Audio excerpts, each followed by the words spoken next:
I came to the Duke of Ashcombe's house with my grandmother's writing box under my arm and no invitation in my pocket.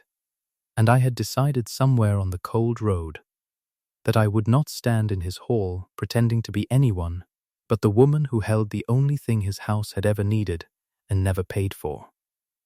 The brass key to the box hung from a faded ribbon at my wrist. I had worn the grey wool I had owned for 6 years, the dress my mother called my penance, because I wanted no one in that house to mistake why I had come. My sister Sophia had been sent ahead 3 days before in primrose silk, with our mother beside her and a hired chaise and every ribbon the family could still afford, to be presented to the Duke as a thing worth marrying. I had been told to stay home. I had been told I would embarrass them. I had let them believe I would obey, and then I had walked the last 4 miles when the carrier set me down, and I had timed my arrival for the hour I knew the drawing room would be full. A footman tried to turn me at the door. I gave him my grandmother's name, not my own, and watched it mean nothing to him, and went past him while he was still deciding. The drawing room at Ashcom was the length of our whole house at home. My mother saw me first. The colour left her face the way water leaves a tilted glass, all at once and from the bottom. Sophia, mid-curtsy, froze, and in the centre of the room, with his back half to me, and a glass of wine untouched in his scarred right hand, the Duke went still. I had heard his voice before I saw his face, low, unhurried, the kind of voice that does not need to be raised because it has never once been ignored. He set the glass down. He turned. He did not look at the primrose silk. He did not look at my mother, who was already gathering breath to explain me away. He crossed the entire room, past the daughter laid out for him like the last good plate in the cupboard, and he stopped in front of the woman in 6-year-old grey, and the whole room watched him do it. "Your name," he said. "Not who are you. Not how dare you. Just your name, as though it were the only fact in England he still required." "Eleanor Hartley," I said. "The elder Miss Hartley. The one you were told not to mind." Something moved behind his dark eyes, not surprise. Recognition, as if I had said a word he had been waiting 2 years to hear, and could not, for the life of him, believe had walked in on its own feet wearing wool. "No," he said quietly. "I rather think you're the only one I came to mind at all." And there it was, the question that would not let the room go. The question I could see catch on every guest's face, and on my mother's, and on Sophia's. Why did the Duke of Ashcombe look at the dismissed eldest daughter as though she were the answer to something, when the beauty had been delivered to his door in silk? My mother recovered first. She always did. She came at me with her smile fixed like a splint, and her voice pitched for the room. "Your Grace, you must forgive my elder girl. She is high-strung. She was not expected. She will of course return home in the morning. She will be given a room," the Duke said, not loudly, and my mother's sentence died in her throat. He had not taken his eyes off me. "Miss Hartley has travelled a long way. My aunt will see her settled." He knew. I understood it in that instant, standing in my penance dress with the key biting my wrist. He knew exactly how long the road had been, and he knew it in a way that had nothing to do with the 4 miles I had walked that afternoon. The Dowager was summoned, Lady Augusta, the Duke's aunt, a small, upright woman of 60, with a face like a closed book and eyes that missed nothing. She looked me over once, head to hem, took in the grey wool and the box clamped under my arm as if it might be taken from me, and something in her seemed to decide in my favour for reasons entirely her own. "Come, child," she said. "You look like a girl who has not eaten since breakfast and has been too proud to say so. Bring your box. No one here will touch it." I held it tighter all the same. She gave me a room with a fire already lit, which meant it had been ordered before I arrived, which meant the Duke had told them to ready a room for the elder Miss Hartley days ago. For the daughter, no one but he had thought would come. I sat on the edge of the bed and did not cry, because I had not let myself cry since I was 21, and a man named Selby had returned my letters by carrier the same week the family income disappeared, and the world quietly agreed I was no longer worth the trouble of marrying. That was the year I learned what I was worth to people who had wanted me, exactly as much as my father's purse, and not a shilling more. Lady Augusta watched me from the door. "You came here to do something," she said. "Not to be looked at. I have sat in that drawing room 40 years watching girls be looked at. You are the first in some time who came to do." "I came," I said, "to settle an account my family does not even know is owed." She did not ask which account. She only said, "Then eat first. Accounts keep, strength does not," and left me with the box and the fire and the key. I did not sleep. I sat with the writing box open on my knees and looked at what was inside it, as I had looked 100 times since the night I found it, the winter my father died, and I went through his papers because no one else in the house could bear to. Beneath the false floor my grandmother had built into her own lap desk, Honoria Hartley, who had been born to this very family, the Ashcombes, and married down into the Hartleys for love in 1788, lay a settlement deed. A marriage settlement. And in it, in a clerk's careful hand and under the old Duke's seal, the promise that the estate of Ashcom would pay to Honoria and to the heirs of her body after her the sum of £600 in every year of their lives. £600 a year. My grandmother had received it until she died in 1805, and then it had simply stopped, and our family, who had been comfortable, had become poor, and no one had ever told us why, and my father had gone to his grave believing he had failed us through some weakness of his own. He had not failed us. Someone in this house had been keeping what was ours. I had come to find out who. I had assumed, on the long road, that it was the Duke. The next evening proved how wrong a clever woman can be when her wound does the thinking for her. There was a dinner. My mother had no power to send me from it, now that the Duke had housed me, and so she did the next cruelest thing, which was to seat me far down the table, below the salt, beside a deaf clergyman, and to direct every soft word and every laugh up toward the Duke and Sophia, as though I were a stain the candlelight might be kind enough to hide. Sophia would not meet my eye. She is not unkind, my sister. She is 19, and she has been told her whole life that her face is the family's only asset, and she believed me a danger to the one task she had been raised to perform. It was at that dinner I first saw the man who had taken everything. He sat at the Duke's right hand, a spare, grey, courteous man of perhaps 50, with quick eyes and a habit of laughing exactly half a second after the Duke did. Mr. Gideon Vane, I heard him called, the Duke's man of business, the steward of all Ashcombe's affairs, these 20 years and more. He had served the old Duke and the brother who died, and now Julian. He carried the estate's ledgers in his head, they said, better than any book. I should have felt nothing at the name. I felt the hair rise on my arms instead, the way an animal knows a thing before its mind has caught up. He looked at me once, down the long table, one flick of those quick eyes to the grey dress, to the woman the family was burying below the salt, and he did not look away fast enough, and I saw him take my measure as a man takes the measure of a debt he had thought long dead, and finds to his horror standing up and breathing. I did not understand it yet, but I marked it. The Duke, I will say, did not let me stay buried. Halfway through the second course, he addressed me down the whole length of the table, in front of everyone, in that low voice that did not need to be raised. "Miss Hartley, they tell me you keep your family's books." The table went quiet in the particular way a table does when it senses someone is about to be either humiliated or interesting. "I do, Your Grace," I said. "Someone has to."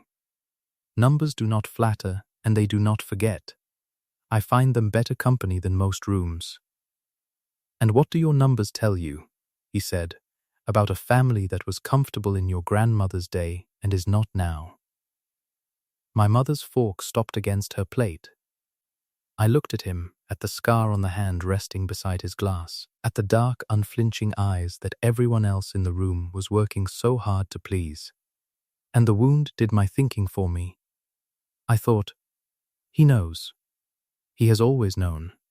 He has been spending what is mine, and now he is toying with me at his own table. They tell me, I said, slow and clear enough for the salt to hear it and the head of the table both, that money does not vanish, it only changes pockets. And that the man who knows whose pocket it changed into is rarely the man who suffers for the loss. I had meant it as a blade thrown blind. I watched it land, not on the Duke. On the courteous grey man at his right hand, who set down his wine with a steadiness so deliberate it was its own kind of flinch. Vain, but the Duke heard it as aimed at himself, and for one moment the whole careful surface of him cracked, and what showed through was not anger. It was something far worse for my purposes, because it was hard to hate. It was a man who had been accused of exactly the thing he was trying to undo, and who could not yet say so. No, he said, very quietly. He is not. You are right about that, Miss Hartley. He never is. After that I could not pretend I had not seen the man under the title. Neither, I think, could he. He found me the next morning, in the long gallery, where I had gone to be alone with the rain on the windows. He came without his man, without his aunt, without the careful audience a duke is never supposed to shed, and that alone told me he had come to say something he could not say in front of anyone. You think I robbed you, he said. No greeting. He had his brother's way of going straight at a thing I would learn, though he had hated his brother. You came into my house believing the Duke of Ashcombe has been living on your family's blood. Say it. I would rather be accused to my face than flattered to it. I have had 34 years of the second kind. So I said it. Standing in his gallery in my grey dress, with the key at my wrist, I told him about the settlement. The £600, my grandmother dead in 1805, and the money dead with her. My father going grey and silent, and into an early grave believing himself a failure. The suitor who had returned my letters by carrier the week we became poor. I told him I had walked 4 miles to stand in his drawing room, because I would be damned before I let my sister be sold to the very house that had beggared us, and I had brought the proof in a box because I meant to put it on a table in front of witnesses where no duke could make it quietly disappear. He did not interrupt. When I finished, he was silent for a long moment, and then he said the thing that took the floor out from under everything I had built my anger on. I know about the £600, he said. I have known for 2 years. I have been looking for you for 2 years. I said nothing. I could not. My brother died in 14 and I came into all of it, the estate, the books, debts I did not make, and a name I never expected to carry. I was a soldier, Miss Hartley. Second sons are. I never thought to inherit, and I never wanted to. And when I read the books I found a line that had been paid faithfully for 17 years, and then stopped. In 1805, the year a woman named Honoria Hartley died. A Hartley who had been born an Ashcom, my own grandfather's sister. 600 a year, owed to her heirs. Owed by the plain words of the deed, still, and I could not find where it had gone, or who her heirs were, or why a family of my own blood had been let fall into want not 4 counties away while my house drew the income that should have kept them. You invited us, I said. My voice did not sound like mine. Sophia, the silk. My mother thinks. Your mother thinks I want a bride, he said. I let her think it, because I did not know which Hartley held the proof, or whether any of you knew the wrong that had been done. I invited the family to find the heir. I did not expect the heir to walk in alone in a 6-year-old dress and accuse me to my own table. Something almost broke in his face, the ghost of what might have been a smile in another man, in a better year. I did not expect her to be the only person in that room I have wanted to keep looking at since. The rain came hard against the glass.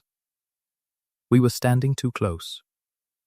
I knew it and did not move, and neither did he, and the air in that long gallery went thin and bright the way it does before lightning. And his scarred hand lifted, not to touch me, only toward me.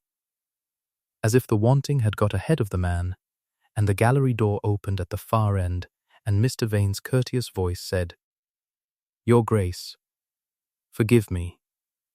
The magistrate has come about the north drains, and the lightning did not come." And the Duke stepped back, and I breathed for what felt like the first time in a minute. But I had seen Vane's eyes go to the writing box under my arm before he ever looked at his master. And I understood, at last and all at once, the thing my anger had hidden from me. The Duke had not stopped my grandmother's money. The Duke had been hunting the man who did. And the man who did had served this house for 20 years, carried its ledgers in his head, and had just watched the proof of his crime walk into the one place he could not keep it out of. I knew it was Vane, the way you know a face in a crowd before you can name it. And I knew, by the careful way he had looked at my box, that he had just understood I knew. He did not wait long to move. That afternoon a maid I did not recognize was found in my room, turning down the bed 3 hours before any bed in that house was turned down. Nothing was taken. The box was on my person, the key at my wrist, as it had been since I arrived. But that evening Mr. Vane himself sought me out with a face full of grave concern, and an offer dressed as a kindness. "Miss Hartley," he said low, so the corridor would not hear, "I understand you carry an old family paper, a settlement. Forgive me, it is my office to say it. Such documents, when they are very old, are so easily challenged. A faded seal, a clerk long dead who cannot swear to his own hand. I have seen good families ruined chasing a claim that could not be proved, and seen the women at the heart of it called fortune hunters in every drawing room in the county. Give it to me. Let me have it examined quietly, properly, by men who can authenticate it beyond any doubt. I would not see you hurt. I would not see you hurt." From the man who had let my father go grey and into the ground. "How kind," I said, and smiled, and held the box where he could see my hand had not the smallest intention of opening it. But my grandmother built this box herself, Mr. Vane, and I find I trust her carpentry over any man's examination. The paper stays where she put it. Until I put it on a table myself, his courtesy did not slip. That was the frightening thing about Gideon Vane. It never slipped, but he looked at me for a moment, with the flat assessing patience of a man recalculating a sum, and I knew I had just told him, plainly, that I could not be bought, and could not be frightened, and would not hand him the rope. Which meant he would have to find another. It came to its head 4 days later, and it came because I forced it. I would not let it fester into rumour in corridors. If my grandmother's £600 was to be reckoned, it would be reckoned in the open, with witnesses, the way I had promised myself on the road. My mother had arranged a gathering, neighbours, the county, every family she still hoped might be impressed by Sophia's nearness to a duke. A full drawing room, exactly the room I needed. I came down in the grey dress again. My mother caught my arm at the foot of the stairs, and for once there was no performance in her face, only fear, naked and old. "Eleanor, whatever you are about to do, think of your sister. Think of all of us. If you make a scene, if you are wrong, we are finished. There is nothing left to fall back on. Nothing. Do you understand what nothing is? I do. I have lain awake inside it for 11 years. And I understood her then, my mother, who had spent a decade trying to sell one daughter because she did not know there had ever been anything to sell but daughters. Her cruelty had a price tag on it, and the price was simple terror. I know exactly what nothing is, Mama, I said, gently, because she had taught me. I have kept the books inside it. That is why I am about to end it. I went into the drawing room, and I did the thing I had walked 4 miles to do. In front of the county, while my mother whitened and Sophia's hand crept to her mouth, I asked the Duke of Ashcombe, clearly, so the whole room turned, whether his house honored its debts. He looked at me. He understood. And he did not rescue me from it. He let me hold the floor, which I have since come to understand is the greatest gift a man of his rank had it in him to give a woman of mine. He did not take the moment and make it his. It does, he said. Name the debt, Miss Hartley. I set my grandmother's writing box on the table in the center of the room. I turned the key at my wrist in the lock, and I had my hand on the false floor when Gideon Vane spoke from the doorway and made his second move, and very nearly won. Your Grace, before this poor girl shames herself and her family both. His voice carried, full of sorrow, pitched for every ear. I had hoped to spare her this. The settlement she means to show you is a forgery. I have here, and he produced, from his own coat, a paper, aged and sealed and convincing, a deed of release, signed by Honoria Hartley herself in 1805, surrendering all claim to the annuity in exchange for a final payment, fairly made. The matter was closed 11 years ago. What this young woman carries is a copy made since, doctored to reopen a settled account and entrap a duke into a marriage her beauty could not secure. I have grieved to watch it. I grieve to say it now. The room turned on me like a single animal. I saw it happen. I saw the word fortune hunter form on a dozen faces, the same word that had ridden out to me by carrier when I was 21. I saw the Duke's jaw set white, not in doubt of me, I would understand that later, but in a fury he could not yet aim, because Vane had built it so cleverly that to defend me was to seem the entrapped fool, and to doubt me was to break the one thing in 2 years he had let himself want. And then I opened my box, and found the false floor empty. The settlement deed, my grandmother's original, under the old Duke's seal, was gone. Ash and a curl of burnt corner where it had lain. The maid who had not been turning down the bed. He had had it 4 days, and burned it, and waited for me to walk into the center of the room and reach for nothing. That was the cost. I want you to feel it the way I felt it, standing over an empty box in a borrowed room in a 6-year-old dress, with the county deciding I was a liar and a fortune hunter, and my mother's terror coming true in real time, and the one man I had let myself want made to look a dupe for ever having looked at me. Vane had not needed to destroy me. He had only needed to make the proof disappear and let my own family's poverty and my own old shame do the rest. I had chosen, in front of everyone, to stake everything on a paper, and the paper was ash. I did the hardest thing I have ever done. I looked at the Duke, and I said, "Lo, only for him. Let me go. Now? Tonight. Quietly. If I leave, they will say I was a desperate girl and a liar, and you will be the man who saw through her. If I stay, you will be the Duke who was nearly snared. I will not pay for my grandmother's £600 with your name. Let me go." For a moment the certainty went out of him entirely. I watched a man who had commanded soldiers stand in his own drawing room and not know what to do. And it was the most human I had ever seen him, and it nearly unmade me. Then I thought of my grandmother, Honoria Hartley, who had built a false floor into her writing box because she had been born into this family and married out of it, and known, perhaps better than anyone, exactly what such houses do to inconvenient claims. A woman careful enough to hide a deed under a floor of her own making, and I thought, a woman that careful does not make only one of a thing. I did not let myself smile. I let myself remember. Before I go, I said, and now I raised my voice so the room had it, every word, Mr.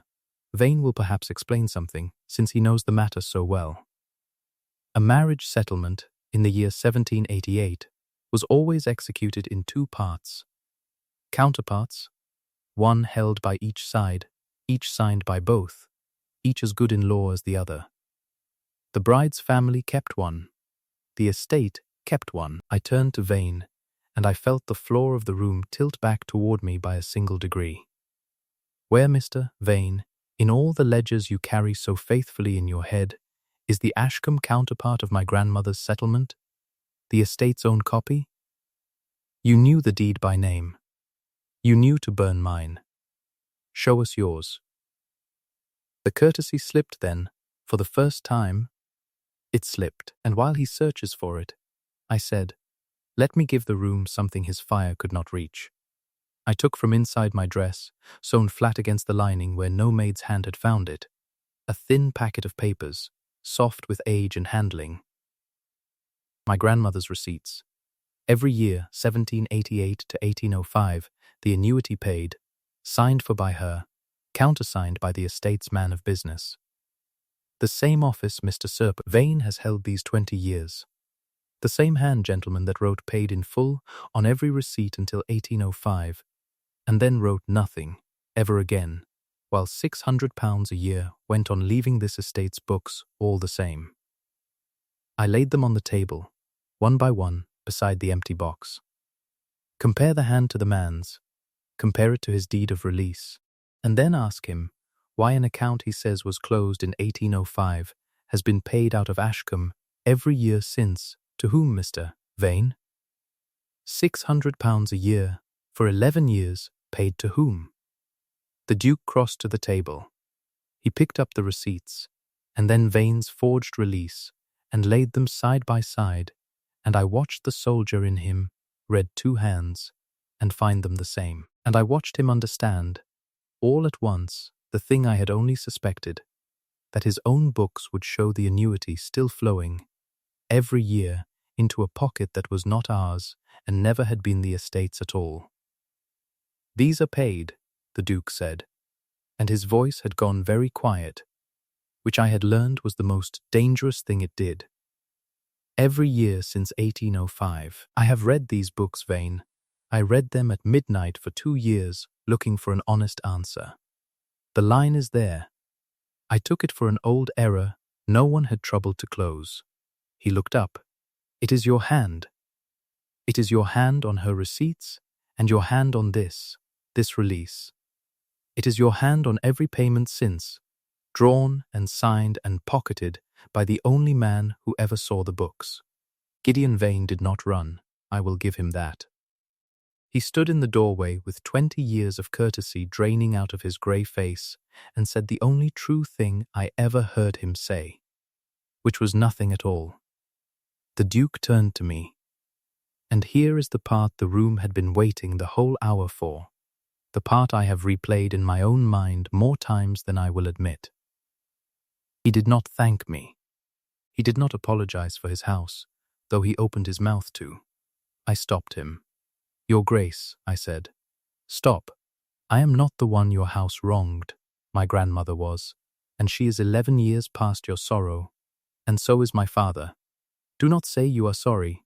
Say what you mean to do. Something lit in him that I had not seen in any room we had stood in together. Not the wanting, though that was there too, but a kind of relief, as if he had spent his whole titled life waiting for one person to ask him for the deed, instead of the apology. What I mean to do, he said, loud enough for the county, and my whitening mother, and my open-mouthed sister, and the ruin of Gideon Vane in the doorway, is pay the debt my house has owed your family for 11 years, to the last shilling, with the law to witness it.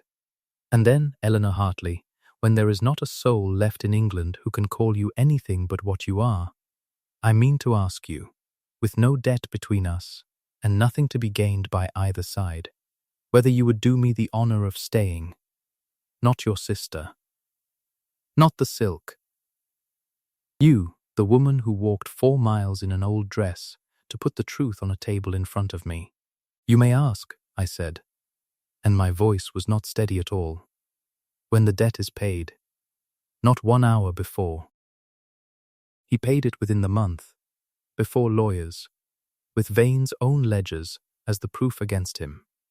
And then, on a grey afternoon in the long gallery with the rain on the windows, where he had first told me he had been looking for me for 2 years, he asked.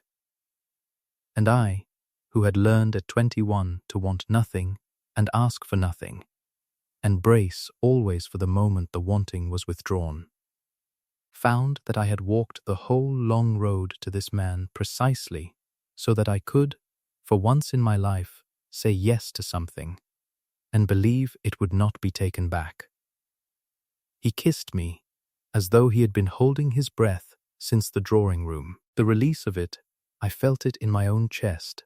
The giving way of a wall I had built so long ago, I had forgotten it was a thing I had made, and not simply the shape of the world. Gideon Vane was tried for embezzlement and transported for the term of his natural life. The 6,600 he had taken across 11 years was recovered from the property he had bought with it, and every shilling of my grandmother's annuity, past and present, was paid into the Hartley name where it had always belonged. My mother, who had spent 11 years trying to sell a daughter to escape a poverty she never understood the cause of, wept when she learned it, and then, being my mother, recovered, and began at once to tell the county she had always known the elder girl had something in her. Sophia married 2 years later, for no reason but that she liked the man, which is a freedom my grandmother's £600 bought her, and which I count among the better things that came of the whole affair. I keep the writing box still. The false floor is empty now. There is no longer anything in this family that needs hiding under a floor. But the box sits on the table in the morning room at Ashcom, where the light is best, and it holds Julian's letters, the ones he wrote me in the month between the debt and the asking, when he was being so very careful not to assume. The little brass key still hangs on its faded ribbon, though I no longer wear it at my wrist. I do not need to. There is nothing left in my life I am afraid will be taken if I set it down. By the spring of the following year, I stood at the window of that same morning room, a duchess now, addressed correctly by people who had once watched me seated below the salt, and I watched Julian come up from the stables across the wet grass with that scar on his hand and that low voice already saying something to make me turn. And I thought of the woman in the grey wool dress on the cold road with the box under her arm, walking the last 4 miles alone because she had decided not to be left behind. They told her to stay home. They said she would embarrass them. She went anyway. And every plan they had made for her sister and against her came undone on the day she set her grandmother's box upon a table and turned the key.